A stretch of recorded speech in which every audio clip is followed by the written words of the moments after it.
अभी उज्जैन के हम समाचार आपके सामने प्रस्तुत करें। महाशिवरात्रि पर्व का तीसरा दिन है। भक्तों की भीड़ लगी हुई है। महाकाल मंदिर में और अनेक शिव मंदिरों में भक्त लोगों की भीड़ नजर आ रही है, ठीक है, परंतु यह भीड़ है ना, ये भीड़ ही है, अंध भक्तों की भीड़ है। इस भीड़ को आत्म दर्शन और आत्म चिंतन से कोई सरोकार नहीं और होगा भी नहीं। वे तो पर्यटक की भक्त हैं और दिखावे के धर्मदान वाले भक्त हैं। अपने आप को धर्मात्मा सिद्ध करने के लिए सारे नाटक करते ही हैं और करते ही रहेंगे। मैं कुछ पर्यटकों के जो ग्रुप में थे, मैंने बात सुनी तो बड़ा हैरान हो गया। 11-12 लोगों का एक वो ग्रुप था।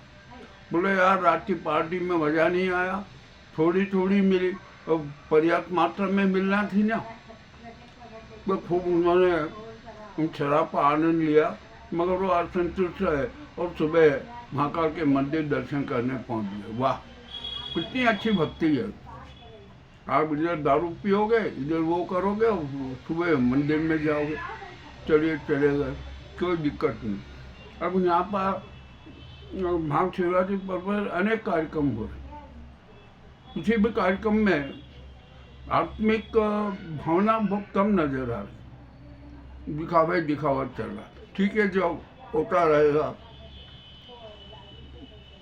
15 को शिवरात्रि पर्व है, अनेक कार्यक्रम होंगे, भारी भीड़ होगी, सब कुछ हो जाएगा। अब यहाँ पर अभी जो समाचार आया कि 12 फरवरी से 139 दिन का विक्रम महोत्सव शुरू होगा।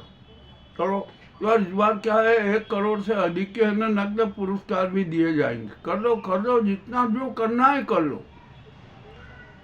दिखावा करना है, अनुत्पादक व्यय करना है, जन धन का दुरुपयोग करना है, खूब जी भर के करो। मामला तो अपने आप में बड़ा विचित्र ही है। अब जो 2 दिन पूर्व 0 पॉइंट के वहाँ पर एक किसी कार चालक ने बाइक सवारों को टक्कर मार दी थी, उसमें एक की मौत हो गई थी और टक्कर वाला कार सहित फरार हो गया था। उसके नंबर के आधार पर पुलिस ने उसको गिरफ्तार कर लिया। किया भैया, क्या किया हो जाएगा। हादसे तो होते ही रहेंगे, कोई रोक नहीं पाएगा। अब यहाँ पर हम बात करते हैं सप्त सागरों की। फिल्म न्यूज़ में जब सप्त सागरों की मुहिम उठाई थी ना, तो प्रशासन में भी हड़कंप मचा, सब कुछ हुई। तो नगर निगम आयुक्त मिश्रा ने एक बयान दे दिया कि हमने सप्त सागरों की बड़ी देख रेख की है और वहाँ पर साफ सफाई व्यवस्था कर रहे हैं, वो अतिक्रमण भी हटा रहे, सब कुछ कर रहे। आज मैंने खुद ग्राउंड पर जाकर देखा। मैंने कहा पहले क्षीर सागर का तो देख लें कि क्या है क्या नहीं है। और वहाँ गया तो बड़ी विचित्र स्थिति नजर आई। सब तरफ गंदगी नजर आई थी, वहाँ पर कोई सफाई नहीं। और उसका पानी तो इतना बदबू मारा था कि हद से ज़्यादा। ठीक है, अब यहाँ पर क्षीर सागर की का सीमाओं का भी संज्ञान होना चाहिए और राजस्व विकार से प्रशासन को देखना चाहिए। कब देखेगा कह नहीं सकते। दूसरा एक गोवर्धन सागर है, जिसका क्षेत्रफल शायद 32 बीघा है और प्रशासन ने खुद ने स्वीकार किया कि 18.322 बीघा पर अतिक्रमण है। तो भैया हटाओ ना अतिक्रमण, क्यों नहीं हटा रहे? अतिक्रमण तो बीड़ी मार्केट ने भी किया है, अन्य लोगों ने भी किया। हटाओ तो कोई ईमानदारी से, परंतु नहीं हटा सकते। जब राजस्व रिकॉर्ड आपका 32 बीघा का कह रहा है तो वो जमीन कहाँ गई और कैसे गई? और यहाँ पर जो गोवर्धन सागर के तालाब का भी है ना, पानी का TDS जरूर नाप लेना चाहिए। यही हालत रुद्र सागर की है। रुद्र सागर के आसपास कितनी गंदी और कितना गंदा पानी है, जरा उसके भी तो TDS देख लो, वो पानी की भी जांच कर लो। कोई कुछ नहीं। कौन सी यहाँ जब मतलब कौन सा यहाँ पर अनेक सागर हैं, बहुत सारे सागर हैं। सप्त सागर है, क्या किया जाए। जो पुष्कर सागर है, अब वो एक बावड़ी में तब्दील हो गया, बाकी सब जमीन गायब। राजस्व रिकॉर्ड से देखो और पूरी कार्रवाई करो। मगर हम जानते हैं ना कि कुछ भी कार्रवाई नहीं होगी, न राजस्व रिकॉर्ड से चेकिंग होगी, न सप्त सागरों का सीमांकन होगा। बस हवाबाजी होती रहेगी, ये हमारे सामने स्पष्ट रूप से नजर आ रहा। अब एक काम कीजिए, यहाँ पर जलवायु और ध्वनि प्रदूषण चरम पर है, प्रदूषण बोर्ड भी है, तो वो कम से कम सप्त सागरों को जाके स्थिति तो जान ले, उनके जल की गुणवत्ता देख ले। जरा क्षीर सागर पे जाइए, क्षीर सागर की स्थिति बहुत ही दयनीय है। वहाँ पर तो विशेष ध्यान देने की जरूरत है। आज मैं गया था तो वहाँ पर कचरे के लिए वो रख रखे थे बॉक्स सीमेंट के। जब क्या है मतलब, क्यों होगा? तो वहाँ पानी में जब देखा ना, तो पानी इतना गंदा और इतना बदबू आ रही थी कि जिसकी कोई सीमा नहीं। तो ये है हमारे सप्त सागरों का हाल।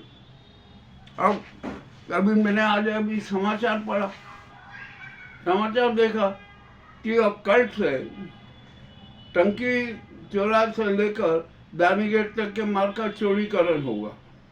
अब खोद दो भैया, पूरे शहर को उजाड़ कर दो, क्या दिक्कत है? पूरे शहर को चौड़ीकरण की गिरफ्त में ले लो, होगा कुछ भी जो देखा जाएगा। मामला तो बड़ा विचित्र स्थिति नजर आ रही है। जो भी हो, कुछ भी हो, ठीक है, चला। अब यहाँ पर उज्जैन भी आज अभी मैं एक साथी से मिलने गया था, वो मिले नहीं। उनके एक सहयोगी ने बताया कि वो तो कहीं गए हुए हैं, किसी कोई चैनल लॉन्च हो रही है, उसके में समारोह में गए। मैंने कहा वाह भाई, बहुत अच्छी बात है। यहाँ हमारे उज्जैन में तो 500 पत्रकार हैं, छोटे से शहर में 500 पत्रकार हैं। तो कितनी अच्छी बात है कि एक छोटे से शहर में 500 पत्रकार होना जनता के लिए हाथ की बात है, शहर के विकास के लिए अच्छी बात है, परंतु शहर का विकास तो हो ही नहीं रहा। एक सज्जन ने, मैं जा रहा था तो बोला, अरे भैया पत्रकार साहब इधर आओ। मुझे बड़ा गुस्सा आ गया। मैंने कहा कि भैया इधर आओ। मैं उसके पास में गया, मैंने कहा तुमने मुझे गाली क्यों दी? अरे साहब, मैंने तो आपको पत्रकार बोला। मैंने कहा हम वो पत्रकार नहीं है, हम तो पत्रकार है ही नहीं भाई, और तू हमें गाली क्यों दे रहा है पत्रकार के नाम से संबोधित करके? भविष्य में ध्यान रखना, यदि तुमने ऐसा कर दिया ना तो मुझसे बुरा आदमी नहीं होगा। हाँ, हमारे के जनसंपर्क को भी पता क्या है क्या नहीं है, जो देखो वो तो यह पत्रकार है। एक बोर्ड रखो, पत्रकारों की भीड़ लग जाएगी। और हम तो जो अच्छे पत्रकार है ना, अब तो उन्होंने पत्रकार वार्ता में जाना ही छोड़ दिया, और पत्रकार वार्ता का आमंत्रण भी नहीं आता। कांग्रेस, भाजपा, अन्य जो भी होता है ना, किसी को आमंत्रण नहीं आता। शायद अब ऐसा लगता है कि जो पत्रकार वार्ताएं भी है ना, एक ग्रुप विशेष के लिए होती है, ठीक है, जो भी है। आज एक संवाद और खबर पालिका की एक नई दुकान कोई लॉन्च हो रही है, हुई है, निश्चित होगा भैया। और जिसकी भी दुकान हो, या थीम न्यूज 24 की तरफ से हमारी अग्रिम बधाई, अब बहुत बहुत बधाई। हमें पूरा विश्वास है कि दुकान बहुत अच्छी चलेगी, कोई इसमें शंका नहीं है। मामला तो सब कुछ सामने आ जाएगा कि क्या होगा क्या नहीं होगा। पर हाँ, अच्छा है, एक शानदार दुकान और न शहर में आ गई है। एक शहर का विकास तो होगा, कुछ भी तो बातें होगी। 100% नहीं, कम से कम 1% तो सत्य सामने आएगा। वो 1% सत्य ही महा शक्तिशाली होगा। चलिए ठीक है, बधाई बधाई बधाई, और हमारी तरफ से, थीम न्यूज़ की तरफ से और बधाई। अब आ जाइए, हम यहाँ पर शहर की स्थिति की बात करें। शहर में लूटराज कायम है, यहाँ पर लूटराज कायम है। ऑटो रिक्शा, ई रिक्शा वाले लूट रहे, व्यापारी लूट रहे, होटल वाले लूट रहे, लॉज वाले लूट रहे। सब लूट में वैसे सबका लक्ष्य बन गया है कि बस धन होना चाहिए, पैसा आना चाहिए।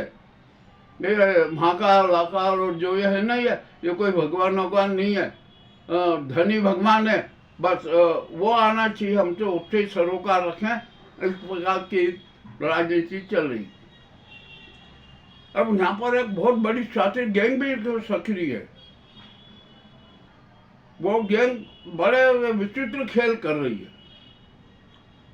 उसका कमीशन चाहिए, आप चाहे जो भी आप चाहे जाओ, आप रजिस्ट्रार के यहाँ पर जाओ, भूमि पंजीयक उसमें आज भी जाओ, सब जगह बैठे हुए हैं कमीशन पर। मजेदारी की बात तो यह कि अफसर भी तो कमीशन में गैंग के सदस्य हो रहे हैं, उसके भागीदार, उसके इशारों पर नाच रहे। नाचते रहो भाई, कब तक नाचोगे? शैतानियत का अंत होता ही है। जो सत्य के प्रति, ईमान के प्रति, मानवीय मूल्यों के प्रति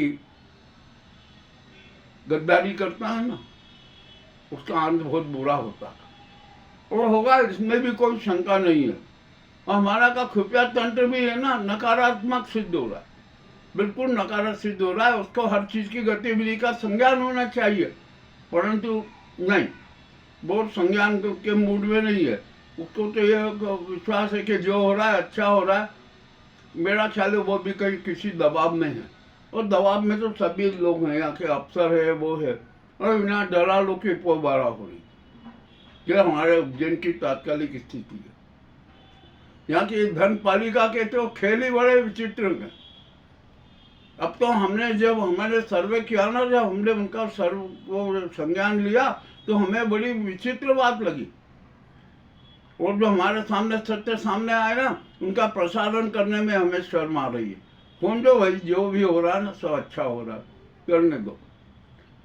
यहाँ की समाज पालिका की स्थिति किसी को छिपी नहीं है, हमने पहले ही बता दिया कि यहाँ की क्या स्थिति है, क्या हो रहा है, क्या होगा, ये भी सब बड़ा विचित्र है।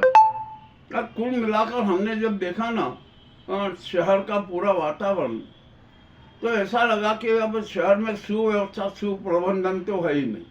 यहाँ पर पूरा शहर बहुआयामी अराजकता की गिरफ्त में है।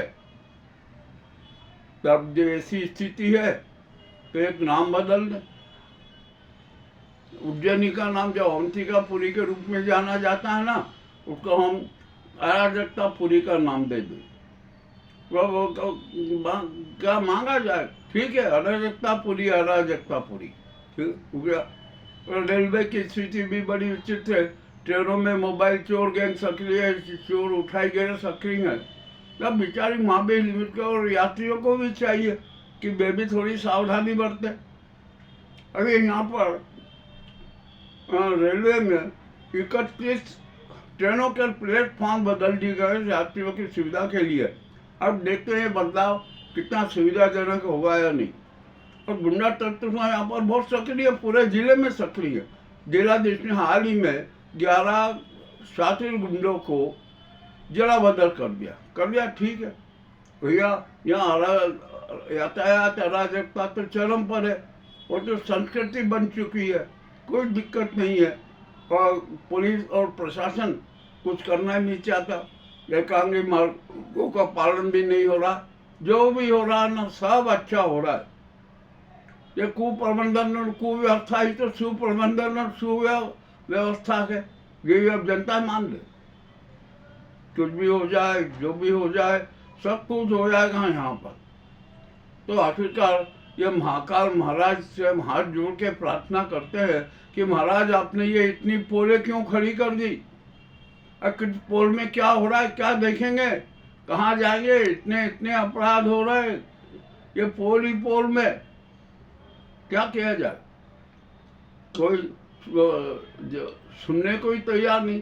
चलिए मत सुनिए, ठीक है, महाकाल को तांडव करना ही है, वो तो तांडव करेंगे ही, उसमें भी कोई शंका नहीं है। और यहाँ पर हमारी जनता के प्रति भी हमें शिकायत है कि जनता में नागरिक अनुशासन नहीं है, आध्यात्मिक अनुशासन नहीं है। तो सभी जनता से हाथ जोड़ के अनुरोध है कि भैया नागरिक अनुशासन ले आओ, आध्यात्मिक अनुशासन ले आओ। यह दिखावे के धर्म दान में विश्वास छोड़ दो, अंधविश्वास छोड़ दो और सच्चे मन से सच्चे आध्यात्मिक हो जाओ, सच्चे इंसान बन जाओ और सत्य मार्गी हो जाओ, सत्संगी हो जाओ और एक सच्चे इंसान के रूप में सेवा भावी होने के साथ साथ अपने जीवन को भी सुधार लो, संभाल लो। ये कड़वी कड़वी बातें मैंने की है, आपको कैसी लगी हमें अवश्य बताएं। बहुत बहुत धन्यवाद।